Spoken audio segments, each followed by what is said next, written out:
로이드 존스 성령론 제7장 성령 충만 그 두 가지 의미. 술 취하지 말라. 이는 방탕한 것이니 오직 성령의 충만을 받으라. 에베소서 5장 18절.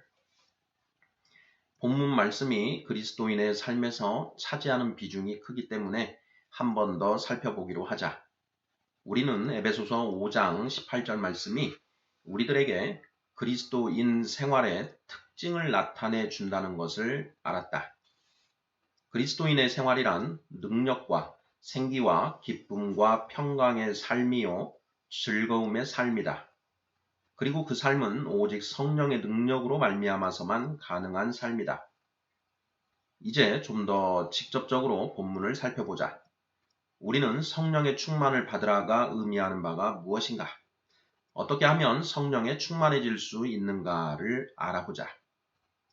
이 본문과 복음적인 가르침이 무엇인가를 아는 사람들은 이 구절이 논란의 대상이 되고 있음을 알 것이다. 그것은 거의가 본문이 성화와 성결에 관한 교육의 내용이 되기 때문이다. 한 성구를 교육의 목표로 내거는 것은 위험하다. 그 성구가 속해 있는 문단의 문맥을 떠난 입장에서 해석상의 어떤 억지를 부릴 여지가 있기 때문이다. 어떤 대가를 치르고서라도 옳음을 증명하기 위해 나타내고 싶어하는 목표와 선입관 그리고 관점들을 우리들로부터 제거하도록 해야 한다.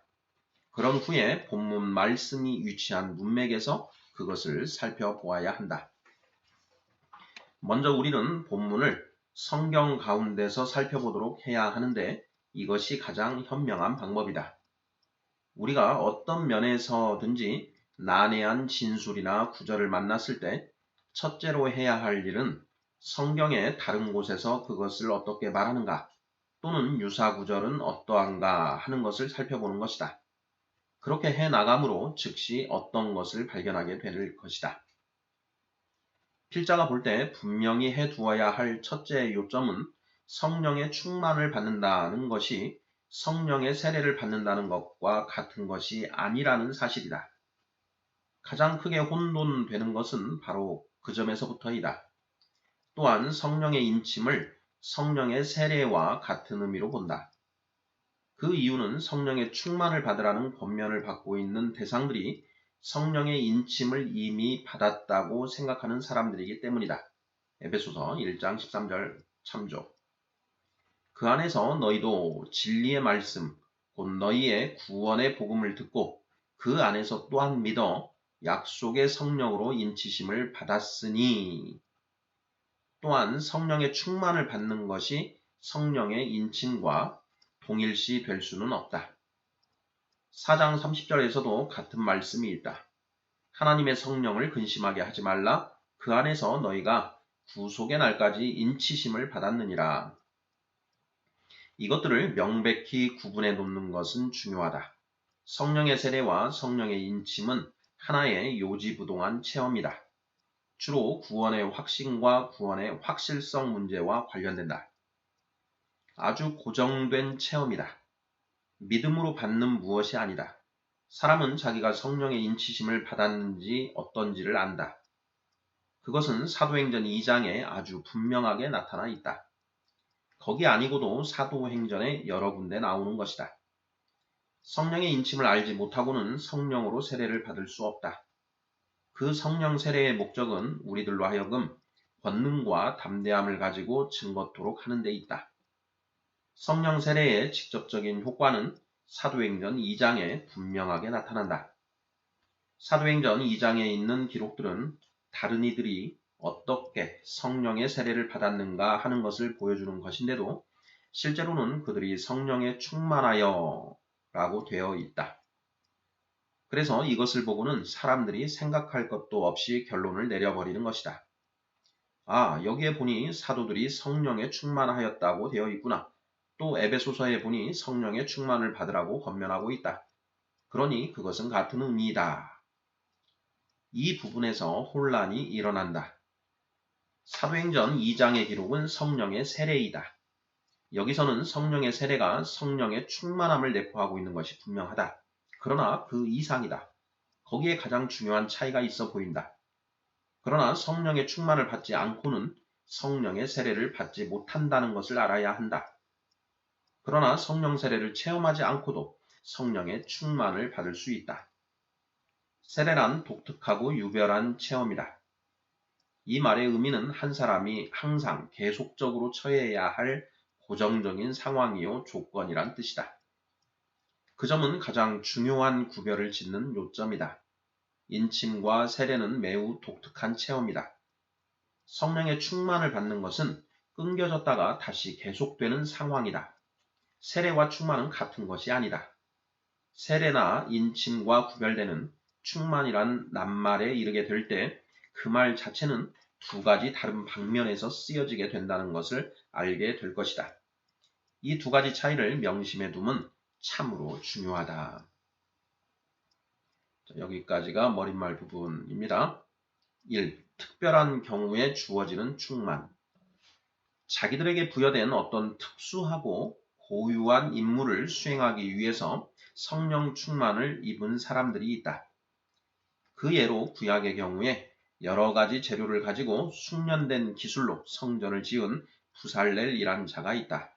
출애굽기 31장 2, 3절에서 하나님은 모세에게 말씀하시기를 유다 지파 훌의 손자여 우리의 아들인 부살렐을 지명하여 부르고 하나님의 신을 그에게 충만하게 하여 지혜와 총명과 지식과 여러 가지 재주로 공교한 일을 연구하여 금과 은과 노스로 만들게 하며. 부살렐은 그 특별한 사역을 수행하기 위해서 특수한 성령 충만을 받은 것이다. 그러나 좀 더 흥미있는 성령 충만의 증거는 오순절날 이전에 어떻게 사람들이 성령에 충만되었는가 하는 것이다. 누가복음 1장 15절에 세례 요한에 관한 예언이 주어진다. 저가 모태로부터 성령의 충만을 입을 것이다. 그 다음에 요한의 모친 엘리사벳에 관한 얘기가 나온다. 엘리사벳이 마리아의 무난함을 들으며 아이가 복중에서 뛰노는지라 엘리사벳이 성령의 충만함을 입어. 누가복음 1장 41절. 세례 요한에 붙인 사가랴에 관해서도 같은 것을 보게 된다. 그 붙인 사가랴가 성령의 충만을 입어 예언하여 가로되. 누가복음 1장 67절. 이상의 여러 경우들에 있어서 이 사람들은 자기들이 예언하거나 어떤 일을 하기 위해 성령의 충만을 받았다. 그것은 특수한 목적을 위해 입은 권능이다. 신약에 있어서는 이미 말한 대로 사도행전 2장 4절에 진술되어 있다. 저희가 성령의 충만을 받고 성령이 말하게 하심을 따라 다른 방언으로 말하기를 시작하니라. 이 진술은 두 가지 일이 함께 일어났기 때문에 독특한 진술이며 충만을 내포한 세례를 뜻한다. 그리고 성령이 말하게 하심을 따라 다른 방언으로 말할 수 있었던 것은 이 성령 충만 때문이다. 그러나 여기에 흥미로운 점이 있다. 사도 베드로는 다른 모든 사도들과 그들을 따르던 무리들과 함께 오순절 날에 성령의 세례와 충만을 받은 것이다.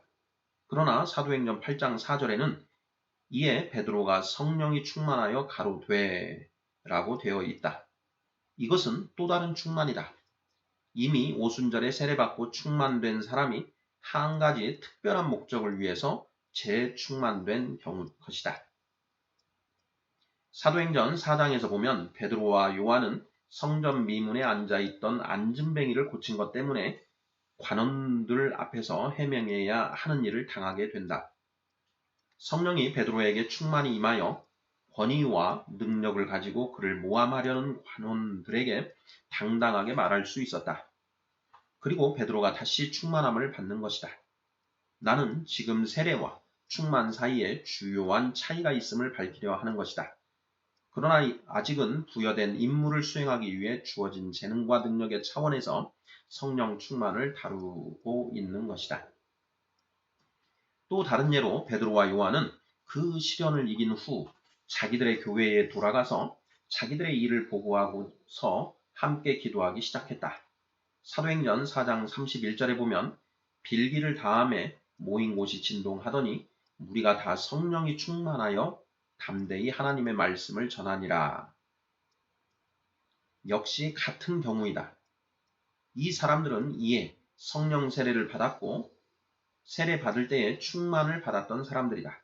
그러나 다시 충만을 받았다. 충만은 여러 번 반복될 수 있는 것이다. 실로 가장 두드러진 예는 사도 바울의 경우이다. 사도행전 9장에 보면 그의 회심 사건과 성령 세례에 대한 기록이 있다. 그리고 13장에서는 바울이 담대하게 말하고 있는 것을 본다. 그런데 9절 말씀에 보니 바울이라고 하는 사울이 성령이 충만하여 그를 주목하고라 했다. 역사가 누가는 총독과 함께 다니던 박수 무당을 묘사하고 있다. 사도 바울은 그 박수가 한 말 때문에 그를 책망해야겠다고 작정했다. 그래서 바울이 성령이 충만하여 그를 주목했다. 그는 무당을 혹독하게 꾸짖고 저주할 수 있도록 성령의 충만을 받은 것이다. 이상의 모든 구절에 비추어 볼 때 우리가 다루고 있는 성령 충만은 아주 선명한 체험임에 틀림없다. 위에 모든 사람들은 성령이 자기들에게 임했구나 하는 것을 의식했고 자기들이 새로운 능력과 권위로 옷 입고 있었다는 것을 알았던 것이다. 그들은 일어난 것이 무엇인지 정확히 알았다. 그러므로 이것은 우리에게 일어나는 일을 알려주는 체험이며 특수한 목적을 위해서 권능이 다가오고 있음을 의식하는 것이다. 그러므로 이것은 아주 유별나고 분명한 것이다. 그러나 감사하게도 이것은 신약에만 한정된 것이 아니다. 수세기를 내려오면서 교회에 위대했던 설교자들의 정기를 읽어보라. 특별히 부흥시대와 영적 대각성시대의 설교자들의 정기를 읽어보라. 그러면 이런 일이 끊임없이 되풀이되는 것을 발견하게 될 것이다. 설교하고 있던 사람이 갑자기 성령이 자기에게 임하여 자기를 사로잡는 것을 알게 된다. 그는 자신을 가지게 되어 명확함과 이해력과 권능과 확신을 가지고 말할 수 있게 된다. 그런 다음에 엄청난 일이 일어난다. 설교자 자신도 그것을 알아차릴 뿐만 아니라 그의 설교를 듣고 있는 사람들도 알아차리게 된다. 또한 이것은 과거 역사에만 국한된 것이 아니며 하나님의 은혜를 인하여 여전히 계속 일어나는 일이다. 이것이 이 충만의 용어가 사용되는 한 모습이다. 2. 생활상의 성령 충만. 그러면 위의 사실이 에베소서 5장 18절의 내용을 뜻하는가? 그렇지 않다. 표현의 유사성 때문에 그렇게 여겨질 수는 있다. 그렇다면 이 에베소서 5장 18절의 진정한 의미는 무엇인가? 이 본문은 하나의 상태나 조건을 묘사한 것이다. 그것을 이해하기 위해 누가복음 4장 1절에 있는 우리 주님에 관한 말씀을 살펴보자. 예수께서 성령의 충만함을 입어 광야에서 40일 동안 성령에 이끌리시며 마귀에게 시험을 받으시더라. 이 진술은 우리 주님에 대한 것인데 그가 성령의 충만함을 입었다고 하였다. 요한복음 3장에는 하나님의 보내신 이는 하나님의 말씀을 하나니 이는 하나님이 성령을 한량없이 주심이니라 고 되어 있다. 34절. 그는 늘 충만한 가운데서 성령의 충만을 입었다. 그러나 사도행전에 나오는 스데반의 기록을 보면 그는 6장에서 보는 바와 같이 사도들은 말씀과 기도에 전념할 수 있도록 여러 재물을 처리하기 위해 뽑혀진 사람들 가운데 하나이다. 스데반이 믿음과 성령이 충만하여 그는 성령의 충만을 입었다. 이는 일정한 순간에 어떤 일을 하기 위하여 성령으로 충만해진 것을 뜻하는 것이 아니라 그가 이 일을 하도록 선택된 것은 그가 이미 성령의 충만을 입고 있었던 사람이었기 때문이다. 그러나 7장 55절에 그를 묘사하는 또 하나의 진술이 있는데 여기서 그는 생명의 위협을 받고 있었다. 그러나 스데반이 성령이 충만하여 하늘을 우러러 주목하여 하나님의 영광과 및 예수께서 하나님 우편에 서신 것을 보았다고 했다. 이 진술은 지금 우리가 살펴보고 있는 범위에 넣어야 할지 판단하기가 매우 어렵다. 스데반은 늘 평상시에 성령의 충만에 있었다. 이미 성령 충만에 있었으나 특수한 환경과 위태한 지경에 처해서 다시 성령의 충만을 받은 것이다.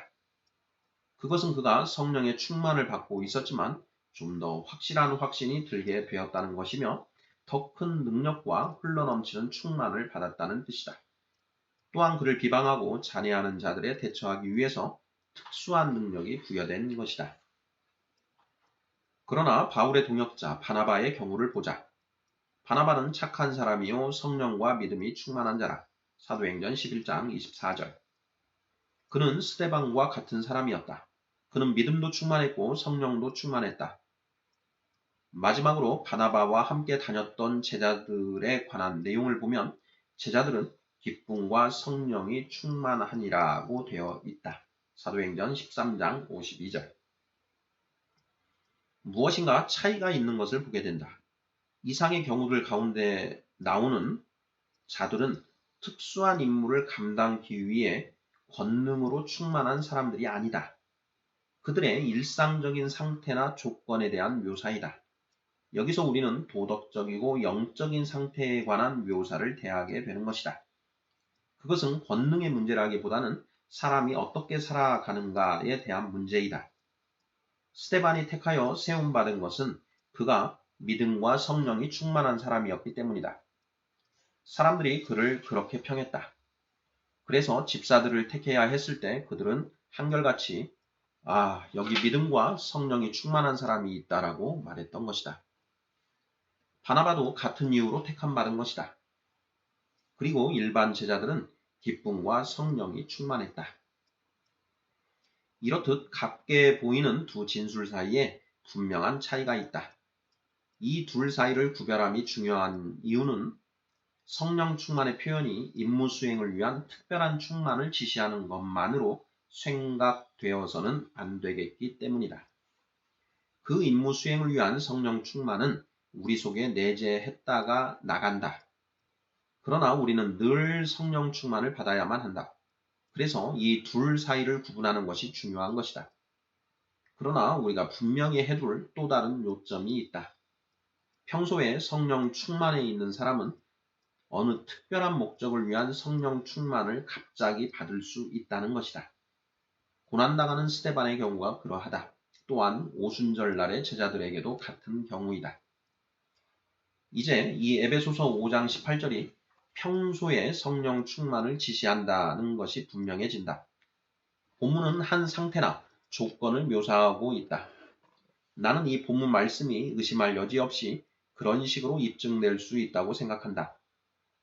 술 취하지 말라. 이는 방탕한 것이니 성령의 충만을 받으라. 동사의 시상은 아주 중요하다. 여기서의 시상은 현재인데 현재는 계속적인 것을 나타낸다. 이 본문을 번역하면 술 취하지 말라. 이는 방탕한 것이니 계속 성령의 충만한 상태로 있으라. 끊임없이 성령의 충만을 입고 있으라. 그것이 계속적인 현재 상태를 의미하기 때문에 전자의 경우인 임무 수행을 위한 충만이 아님을 주장한다. 임무 수행을 위한 성령 충만은 베드로나 스데반이나 사도 바울이 여러 가지의 시련을 당할 때 그랬듯이 왔다가 가고 또 다시 오는 것이다. 그러나 여기 본문에서의 충만은 계속적이고 영구적인 상태, 멸하지 않고 이질화되지 않는 조건을 말한다. 다시 말해서 여기 본문은 우리가 항상 스데반이나 바나바나 바울이나 다른 사람들처럼 성령 충만에 있어야 한다는 것이다. 이것은 분명히 해두지 않으면 혼란해진다. 실제로 이 문제에 대해 큰 혼란이 빚어지고 있으며 이 본문의 교훈에 대한 그릇된 개념 때문에 충만해지는 체험을 기다리고 있게 된다. 그러나 그것은 현실적인 실제에서 무엇인가를 뜻하고 있다. 우리를 위해서 실제적인 문제가 남은 셈이다. 이 문제에 접근하는 방법은 성령이 인격서라는 사실을 상고해 보는 것이다. 성령은 단순히 감화시키는 어떤 것이 아니다. 많은 사람이 성령을 마치 물과 같은 것으로 보고 성령 충만을 말하기도 한다. 빈병이 있는데 그 안에 성령이 부어진다고 말한다. 그러나 이 설명은 옳지 않다. 왜냐하면 그것은 성령이 인격이라는 사실을 망각하고 있기 때문이다. 성령은 물질이나 용액이나 전류 같은 것이 아니다. 우리 모두 이런 그릇됨에 빠지기 쉽다. 성령이 삼위일체 하나님 가운데 삼위라는 것을 잊고 그것이라고 하대하는 경향까지 있다. 성령 충만에 대한 우리의 생각들이 다 틀려 있는 것은 그는 인격이라는 사실을 잊었기 때문이다. 그렇다면 성령이 인격이라면 어째서 붓다, 준다는 말로 표현했을까? 물론 이것들은 상징에 불과하다. 성경은 우리 위에 나타나는 성령의 영향이 능력이라는 점을 전달해 주려고 애를 쓰고 있다. 우리는 사람의 인격의 감화에 대해 안다. 그러나 그것은 물질이 아니다. 감화를 주는 것은 인격이다. 우리들에게 진리를 생생하게 그려주고 인격적 감동과 힘의 강함을 여러 가지로 인식시켜 주기 위해서 그러한 표현들과 용어들이 사용된 것 뿐이다. 이 감화가 능력 있을 때 그것은 사실상 부어준 결과가 되는 것이다. 그러나 그것을 문자 그대로 유추하고 문자 그대로 생각하거니와 일종의 물질적인 방식으로 생각하지 말아야 한다. 감화는 인격적인 감화이다. 즉 성령 스스로의 인격의 감화라는 뜻이다. 3. 성령의 지배. 이런 의미에서 충만하다는 것이 무엇인가? 테일러의 헬라어 사전의 정의를 인용해 보자. 무엇이 마음을 사로잡을 때 충만하다고 말한다. 이는 현대적인 표현이다. 내 마음을 사로잡는 것이 있으면 그것이 내 마음을 채웠다고 말한다. 일반적인 말로는 무엇으로 가득 차 있다고 말한다. 어떤 사람이 갑자기 새로운 일에 몰두하고 관심을 갖기 시작했다. 그러면 그 사람 그 생각으로 가득해. 다른 것은 거들떠보지도 않는단 말이야. 하고 그를 평한다. 다시 말하면 그는 지금 그 일로 가득 차 있다. 만일 한 사람이 다른 어떤 사람의 얘기만 하고 있으면 그 사람 아무개 생각으로 가득 차 있군. 이것은 갑이라는 사람에 대한 을이라는 사람의 영향을 말하고 있는 것이다. 갑이라는 사람에 관해서 말하기를 그는 을이라는 사람으로 가득 차 있다고 하는 것이다. 늘 그 사람 얘기뿐이군. 그 사람 얘기라면 한이 없어. 다른 말로 해서 한 사람이 다른 사람에게 대해 끼치는 절대적인 영향을 그렇게 표현하는 것이다. 에베소서 5장 18절에서는 철저히 인격적인 차원에서 거론된다. 본문에서 사도 바울이 술 취하지 말라 이는 방탕한 것이니 성령의 충만을 받으라. 여러분은 주정뱅이를 보고 무엇라고 하는가? 그는 술기운으로 산다고 한다. 그와 같이 사도도 어떤 의미에서 이렇게 말하고 있는 셈이다. 술기운으로 살지 말라 성령의 기운으로 살아라. 이것이 본문의 정확한 의미이다. 충만하다는 것은 뭐뭐의 기운으로 감화로 산다는 것을 뜻하는 것이다. 바울은 술기운으로 살지 말고 성령의 기운, 감화로 살라고 말한다. 그것은 정확히 같은 뜻을 나타내는 표현인 것이다. 무엇의 기운으로 산다는 것은 우리의 전체 인격, 지정의가 다른 영향과 다른 세력에 의해서 조정을 받고 있다는 것을 의미한다. 술기운으로 사는 사람은 전적으로 그 영향 아래에 있는 한 지정의가 다 함께 다른 어떤 것의 영향과 감화를 받는다는 것이다. 실상 사람에게 있어서 술로서 일어나는 일은 그가 술의 감화를 받는다기보다 그 안에 있는 고상하고 선한 자신의 이성을 잃어버리는 것이다. 그러나 사람의 이성과 감정과 의지가 술로 영향을 받는 것처럼 성령에 의해서 지정의가 감화와 영향을 받는다는 것이다. 즉 성령이 여러분을 조종하도록 하라는 뜻이다. 술의 영향 아래에 있는 사람은 더 이상 자신을 통제하지 못한다. 그것과 같이 성령께서 여러분을 통제케 하라는 것이다. 그것이 성령으로 충만하다는 의미이다. 앞서 말한 대로 병을 비우고 그것을 채우려고 하는 것처럼 내 속에다가 부어진 어떤 것이 결코 아니다. 그러한 사고방식은 완전히 그릇된 것이다. 그것은 성령의 인격성을 모독하는 처사이다. 계속 성령에 의해 통제를 받으라. 여러분이 새로운 취미에 몰두하는 것이나 어떤 사람으로 충만해지는 것처럼 성령의 충만을 받으라는 것이다. 그러면 그것은 어떻게 가능한가? 어떻게 성령으로 충만해질 수 있는가?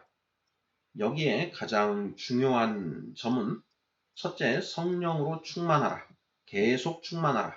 계속 성령의 통제를 받으라 이다. 이것은 명령이며 강압적인 엄명이다. 그러므로 필연적으로 그것이 하나의 체험이 아님은 분명하다. 명령이기 때문에 경험이 아니며 계속적인 상태이다. 어떤 위기나 어떤 괄목할 만한 경험이 아니다. 그러므로 그것을 하나의 축복으로 구할 것이 못 된다. 그 성령의 충만을 받는 그 축복을 받으려고 하면서 이 집회, 저 집회로 떠돌아 다니는 사람들이 많다. 그들은 집회가 끝날 즈음 성령 충만을 받으려면 앞으로 나오라는 부흥사의 호령을 듣게 된다. 그러나 그것은 성경의 전체적인 교훈에 비추어 볼 때 두말할 것 없이 억지이다. 성령 충만은 한 특출한 체험이 결코 아니다. 이것은 우리가 늘 영구적으로 처해 있어야 하는 상태와 조건이다. 사도 바울은 항상 그래야 된다고 주장한다. 그는 그래야 된다고 명령했다. 그러므로 이것이 외부에서 우리에게 오는 무엇이 아니라 우리가 조종하고 결정할 문제임을 강조한 것이다.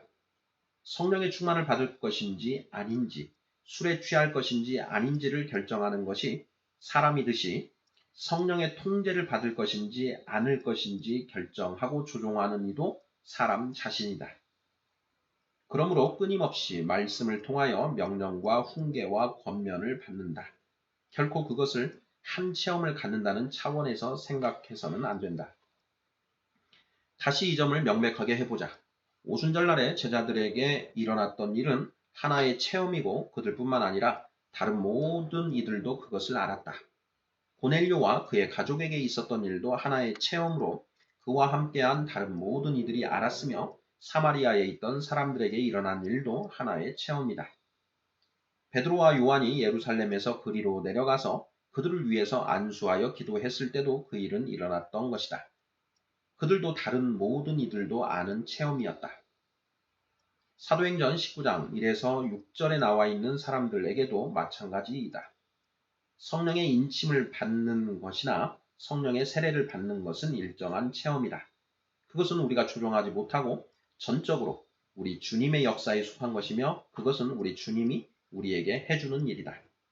그러나 5장 18절에서의 성령 충만은 분명히 우리가 조정하는 일이다. 그래서 그것이 명령과 권면의 형식으로 진술된 것이다. 성령으로 계속 충만함을 입고 통제함을 받으라.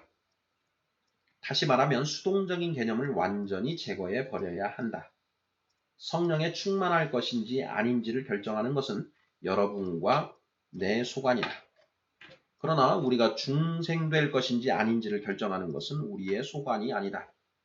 또한 성령의 세례를 받을 것인지 아니 받을 것인지를 결정하는 일도 우리에게 속한 것이 아니다. 그러나 우리가 성령의 계속 충만함을 받고 있을까, 받고 있지 않을까 하는 것을 결정하는 것은 우리의 소관이다. 여기서의 성령 충만을 성령의 인침과 세례로 잘못 혼동하는 것은 성경을 심히 곡해하는 것이며 이것을 우리가 기다리거나 기도하거나 고대할 체험이 아니다. 오히려 성령에 계속 충만해지고 싶으면 다음과 같은 일들을 해야 하는 것이다. 4. 어떻게 생활상의 충만을 받을 수 있는가? 성령에 계속 충만해지고 싶으면 성령을 근심시키지 말아야 한다. 4장 30절에 하나님의 성령을 근심하게 하지 말라. 그 앞에서 너희가 구속의 날까지 인치심을 받았느니라. 이 말씀은 여러분과 내가 성령께 반대되는 어떤 것을 따라간다면 우리는 성령의 통제 아래 있지 않게 될 것이란 뜻이다. 만일 내가 내 탐욕과 정욕에 나를 맡긴다면 성령은 나를 조종하지 아니하신다는 것이다. 육체의 소욕은 성령을 거스르고 성령의 소욕은 육체를 거스르나니 이들이 서로 대적함으로 너희의 원하는 것을 하지 못하게 하려 함이니라. 갈라디아서 5장 17절. 만일 내가 성령의 충만을 받고 그의 통제를 받는다면 내 정욕과 탐심과 악한 소욕이 나를 조종하지 않는다는 것을 반드시 알아야 한다. 또한 마귀도 결코 우리를 조종하지 못한다. 우리는 마귀와 세상을 대적해야 한다. 분명한 것은 나는 성령을 근심케 해선 결코 안 된다는 것이다. 만일 우리가 죄를 짓는 생활을 산다면 성령을 근심케 해드리는 것이다. 그가 근심하게 될 때 그는 나를 인도하지 않는다. 그는 스스로 뒤로 물러 앉는다. 우리는 한 인격이신 분을 대하고 있다는 것을 기억해야 한다. 그러므로 어느 모양이든지 성령을 근심하게 하지 않도록 극히 유의하여야 한다. 그는 비둘기와 같이 온유하시고 민감하시다. 또한 성령을 소멸해서도 안 된다. 성령은 내 속에서 나를 깨우치시고 아이디어를 제공하시고 생각들을 유발하시고 암시해 주신다. 우리가 이런 것들을 거절하거나 무시할 때마다 또 아니 잠깐만 이것 먼저 하고 나서 다음에 라고 말할 때마다 성령을 소멸하고 있는 것이다. 그것은 성령의 인도하심을 받고 있지 않는 것이다. 이런 일은 바로 내가 조정할 문제이다. 만일 내가 고의적으로 성령을 물리치거나 성령이 시키지 않는 일을 고의적으로 한다면 성령의 인도하심을 받고 있지 않는 것이다. 그 결과는 성령께서 인도하시는 복됨을 누릴 수 없는 것이다. 그러면 이제 가장 중요한 면으로 시선을 돌려보자. 성령에 충만하면서 술 취할 수는 없다. 그것들은 공존할 수 없는 것이다. 빛과 어둠이 어찌 사귀며 그리스도와 벨리알이 어찌 조화되며. 고린도후서 6장 14, 15절. 성령을 근심케 하는 것을 멈추고 마귀를 대적하며 몸을 쳐서 복종시켜야 한다. 또한 우리 속에 있는 죄의 습관과 잔재에 대항해서 싸워야 한다. 그것이 첫째로 할 일이다. 그러나 그것은 소극적인 것에 불과하다. 적극적으로 어떻게 해야 하는가? 우리는 성령께서 우리 안에 계신 것을 인식해야 한다. 성령은 모든 그리스도 안에 계신다. 바울은 고린도 교인들에게 너희 몸은 너희가 하나님께로부터 받은 바 너희 가운데 계신 성령의 전인 줄을 알지 못하느냐. 고린도전서 6장 19절. 바로 이 점이 중요하다. 우리가 성령에 충만하지 못하거나 그의 인도하심을 받지 못하는 것은 이 점을 그렇게 자주 망각하기 때문이다. 우리 주님은 그 점을 어떻게 지적해 주셨는가? 제자들을 남겨두고 떠나가려 할 즈음 제자들은 풀이 죽어 있었다. 그때 주님은 너희는 마음에 근심하지 말라고 하셨다.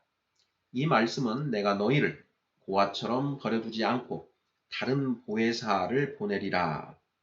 요한복음 14장 16절. 내가 너희를 위해 다른 보혜사를 보낼 터인데 그분은 내가 너와 함께 있을 동안 내가 했던 것처럼 너희를 위할 것이라. 너희가 어려움을 가지고 내게 와서 구했을 때 나는 언제든지 그 요구에 응해 주었노라. 내가 떠날 것이라고 하니 우리는 그럼 어떻게 되는가 하고 너희는 근심하나? 근심하지 말라. 내가 너희에게 다른 보혜사를 보내리라. 나는 너희에게 다른 위로자를 보낼 터인데 그는 너희 안에 너희와 항상 함께 있어 너희를 인도하고 너희가 필요한 모든 것을 해주리라. 그러므로 계속 성령의 통제를 받는 방법은 성령께서 우리 안에 영광스럽고 반가운 분으로 늘 거하신다는 사실을 기억하는 것이다. 우리는 이 일을 아주 신중하게 해야 한다. 성경 말씀을 스스로 되풀이하여 읽고 뜻을 생각해 보아야 한다. 성령이 내 안에 거하고 계시다. 성령이 내 몸 안에 계시다. 내 몸은 내 속에 살아계신 성령의 전이다. 나는 늘 이것을 기억해야 한다. 예화를 하나 들어보자. 어린 자녀들을 가진 부모들이 집에 친구나 손님들이 머물고 계시면 어떻게 하는가? 자녀들은 아침 일찍 일어나기 쉽다. 부모들이 그들에게 무엇라고 말하는가? 조용히 해라. 손님에게 방해될라. 부모는 집에 손님이 계시다는 것을 환기시켜준다. 조심해라. 떠들지 말고 조용히 해. 우리가 정말 성령의 통제를 계속 받으려 한다면 그렇게 해야 된다. 그가 계신 것을 기억하라. 그가 여러분 안에 계신다. 그것을 인식하지 않고는 성령의 다스림을 받지 못한다. 또한 그를 갈망하고 그와 함께 교제하며 교통하기를 간절히 바라야 한다. 신약은 성령의 교통하심에 관해서 자주 언급한다. 축도를 들어보라. 주 예수 그리스도의 은혜와 하나님의 사랑과 성령의 교통하심이 너희 무리와 함께 있을지어다. 고린도후서 3장 13절. 우리는 이 칭교를 음미하고 상기하고 추구해야 한다. 만일 그가 내 안에 계신다면 그 사실을 인식해야 할 뿐 아니라 그와 교통하고 교제를 나누어야 한다. 그와 상의하고 그의 임재를 깊이 생각하고 성령 자신을 더욱더 나타내시길 간구해야 한다. 바로 이것이 성령 충만을 받는 길이다. 또한 성령의 모든 지시하심에 극히 유의해야 한다. 두렵고 떨림으로 너희 구원을 이루라. 너희 안에서 소원을 두고 행하시는 이는 하나님이시니.